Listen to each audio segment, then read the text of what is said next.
out to the canteen nearby. They had a long day here today, so they just stepped out to get some water and some drinks and come back. But we will get started right away. So first of all, it's been a great day today. I think we had over 150 attendees starting at 9 a.m. this morning. Fantastic sessions. I'm really glad you all stayed back, and hopefully a lot more will be joining us.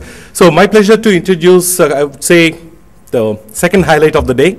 The first highlight has been the series of wonderful talks that we heard so far.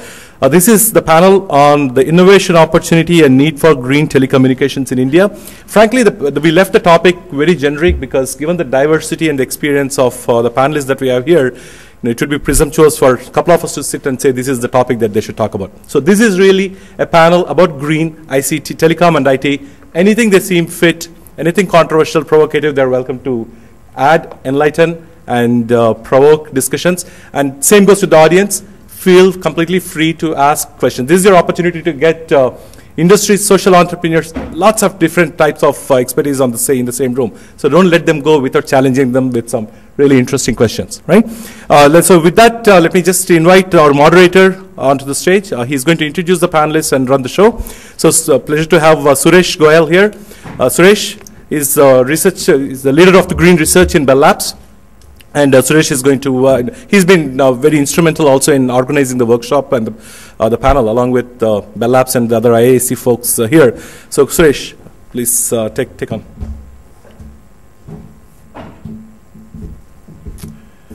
Thanks everyone for coming to this session. I'm just amazed with the energy that you've shown in the workshop this morning. And I consider this panel to be the highlight of this two-day event that we have. We're really in for a treat. We have a broad spectrum of experts who will speak about really radical, some views that you heard about this morning, but some fairly radical views about green, maybe greener than the campus that we are on. Okay? I think most of us would agree that modern telecommunications has brought huge change in society and the economy, right? For many of us, I think for most of us, our lifestyles are governed, they're regulated by this device. We live off this, right? And in little bit less than a decade, in India, you've gone for a cell phone being a device for the very elite to more than 800 million subscribers. That's absolutely phenomenal growth, right? And the hunger for connectivity and bandwidth continues unabated, with the goal of mobile broadband for everyone, right? So it's all wonderful, this growth, this is in line with the kind of things that you heard about this morning. But of course, every time there's rampant growth, there's also concern about sustainability, especially in the context of global warming, which we've spoken about. There's a lot of talk about global warming, accelerated global warming. So of course there are concerns. There are concerns about the footprint, the increasing carbon footprint of the network itself. But also there's excitement about what the network can do in enabling efficiencies elsewhere and thereby offsetting its own footprint by significantly more than what it consumes, right? But we like to think of this much more fundamentally, right? Networks provide information. Information is the key to what we all consider as value, right? So in a way, networks, given that you saw some lower limit computations that G and Rod presented this morning, networks are uniquely positioned to provide an alternative to a low carbon lifestyle. A low carbon lifestyle which is incredibly rich, continues to progress, and yet it has the least impact on the environment. Okay? So our panelists have thought deeply about many of these things, right? And so let's see. And what I like really about this workshop here is that although when we talked about GreenTouch this morning,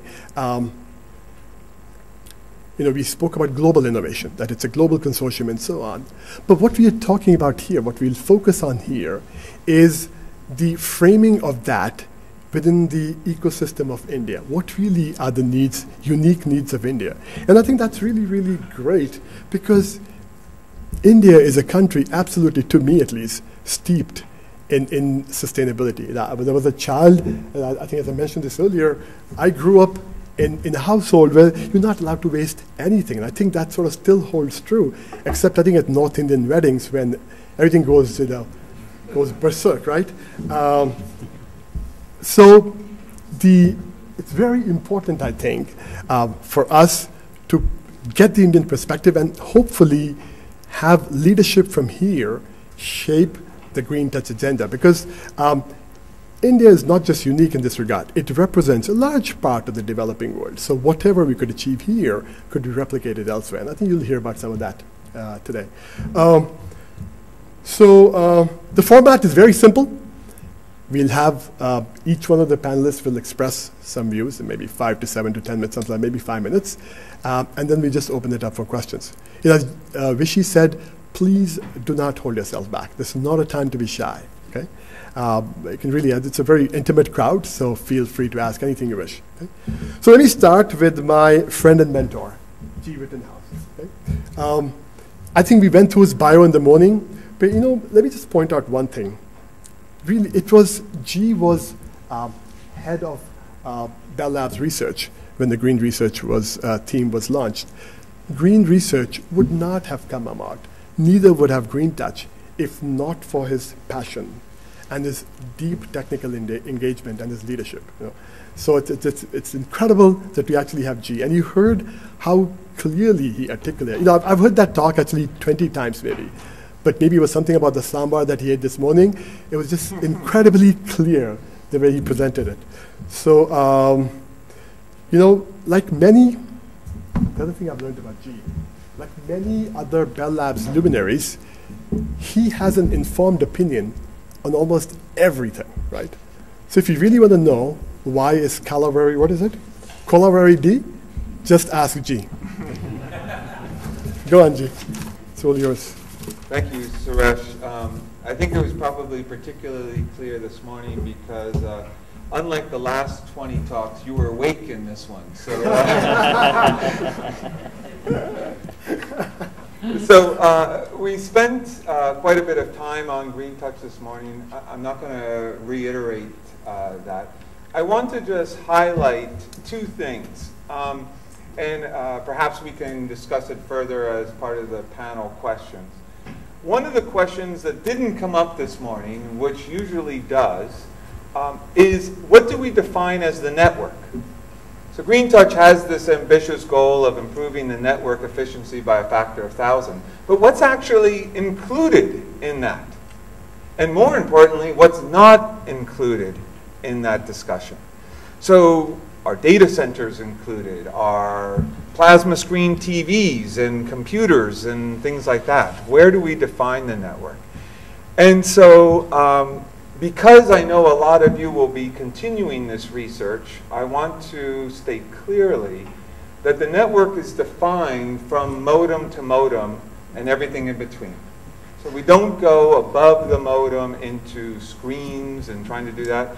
And the reason for this is, quite frankly, there are many, many other great collaborations in the area of data centers and screen technology and whatnot. It was really the piece between the two modems that had the gap. And so I look forward to describing that further if there's any questions there. The second thing that we spent a lot of time on this morning, we were thinking about it in terms of the watts. Wireless, base stations, routers, and whatnot. And of course, for efficiency, there are the bits. And the bits are actually critically important, and what I'd also like to explore with you in the panel discussion, because the bits of India are very unique to the rest of the world. So as GreenTouch continues to roll out, what is the traffic pattern of India? And Suresh alluded to it a little bit more. Once we bring in more of the Indian traffic pattern and the uniqueness of India and the network operations from that perspective, we can then replicate that to many other different parts of the world with India as the leader in terms of traffic models and whatnot, for a large, large fraction of the rest of the world. And so I look forward to exploring those two topics and any other topics with you through this panel discussion. Very good. Thanks, G. So let's turn to Rod now. As we mentioned, Rod is the soul. I consider him to be the soul of GreenTouch. Rod, I already told my funny story, so I'm right, thank you. So I certainly don't profess to be an expert on how telecoms work in India, but I'd like to make 2 points about two things two research areas that are close to my heart, that my team is working on, that I think are relevant to India just as much as they're relevant to anywhere else in the world. And the first one is considering the broader network, including data centres as a whole. And when you think about what's happening in the network, where there are data centres that are providing services, whether it's Facebook or Google Docs or any of these things that involve large data centres communicating with the user, we're dealing with something which involves information in much the way that traditionally physical objects were dealt with. And I have termed the phrase information logistics as the kind of way we should be thinking about the telecommunications network, including data centres. Think about Coca-Cola. If I was making Coca-Cola, I'd be concerned about processing. And I'd find a factory somewhere where it was suitable to do the processing, where I had access to raw materials. I'd be thinking about storage. I'd have to store the raw materials, and I'd have to store the finished products before they were transported to the customer. I'd have to consider about transport, and I'd actually have to consider delivery to the customer. And the whole process is one of optimising energy and costs, and commonly called logistics. And I argue that really we should be thinking about data in the network in the same way. We have processing, whether it's in local computers or whether it's in data centres. There is storage in data centres and in local computers. And of course the network itself is the medium for transport. And optimising these all these processes in the network is what I call data or information logistics, and we need to be thinking about that just the way that people have been thinking about the logistics of physical objects in the future. And I think this is the key to thinking about how to make the whole thing sustainable. The second point that I'd like to just quickly mention is something that might stimulate some discussion in the panel session. I happen to be the director of an institute at the University of Melbourne called the Institute for a Broadband-Enabled Society. And in this institute we have researchers from all disciplines. Engineers are just a few of them. We have sociologists, we have anthropologists, we have medical people, we have educational experts, working together in teams, thinking about how broadband can benefit society and how society is going to change in the future with the use of broadband. And quite a few of these teams are working on applications for the future, such as remote medicine, which has, I'm sure, just as much application in India as any other part of the world, remote education, all kinds of things that can not only improve the lot of individuals in remote parts of various countries, but also reduce the energy that people use in travelling to get to hospitals or go to school and things like that. And there are many things we haven't yet thought of. So I think that actually, as a research community, as we get further involved in broadband and thinking about it as a information logistics environment, that working with other researchers from other fields is also important, because to understand how the internet really can benefit society, we need to work with other disciplines as well. And I think that there's probably great potential for that sort of thing to happen in India as well. And I think that sort of reflects some of the things that G was saying earlier. Thank you. Thanks, Rod. So, Harish Handey, let's let you go a little bit. I want to save him for the last, because he's going to be the provocateur. So let's do Ashok Jhunjhunwala. I'd heard that you're a legend. That's what I was told. You're a legend in the telecom industry in India. And you demonstrated that. Your speech was just electrifying. So I think you don't need more of an introduction to him. he's taught at IIT Madras for a very long time, about 3 decades, and you're on the board